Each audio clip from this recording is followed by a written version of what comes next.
All right, so this fundamental strategy is called a ground zero strategy.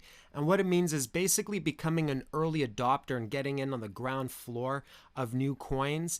And in order to find decent coins, you essentially just need to research the fundamentals.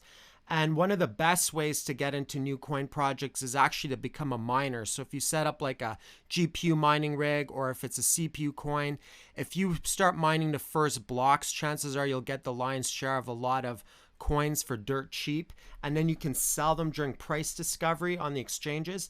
If you can't mine or you don't have any mining equipment, you could also accumulate cheap coins on smaller exchanges and wait for them to get listed on the larger exchanges. And then once they crash after price discovery, you could also find an entry point to reaccumulate. So let's look at some of these altcoin exchanges. We have kind of like bottom of the barrel exchanges like Yobit and Cryptopia. A lot of the coins, probably like 90% of the coins on these exchanges are crap. There's a lot of scammy coins that have very weak fundamentals, but every now and again you'll actually find a treasure. So if you do your research, you might find a treasure in the trash. And generally speaking, the prices are the lowest when they're on these exchanges. Then when they hit mid-range exchanges like Btrex or Kraken, as far as altcoins are concerned, the price tends to spike up and goes a lot higher. So then you can sell on price discovery.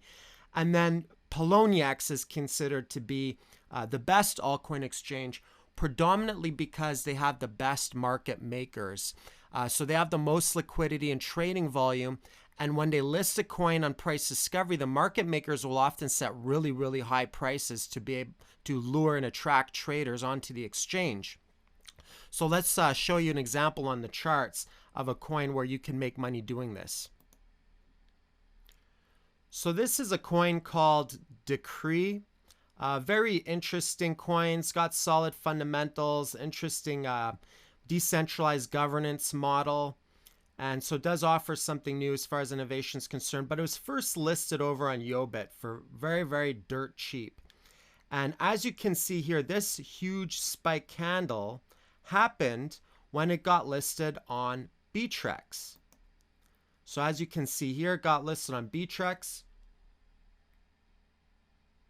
And the price shot up above 0.004 and then even higher when it eventually went up to 0.0065. And as you can see here, you see the price shooting up similar. So it was much, much lower. And that's close to 6,000% gains. So that's pretty ridiculous. So if you find a good gem, you can make a lot of money. Now, the price of the coin did crash until it hit this area right here, right? And this is where it got listed on Poloniex. So if you bought some cheap coins before it got listed on Poloniex, it basically not as high, but it did go up about 78%. Now, if you look at Poloniex, there's a massive red candle. So there were some really, really high orders set by market makers to attract traders. So in this exact order, you can see the process of the coin getting listed on this various different exchanges. At which point, after that, you kind of just wait for the market crash, and then you can just reaccumulate, find an entry point where you can reaccumulate. So it's really all about timing as far as reaccumulation. But if you do reaccumulate before the next move up, you can, again, make some more money off of that. So this jumped up about 600% after the reaccumulation point. So that's one example of the ground zero strategy.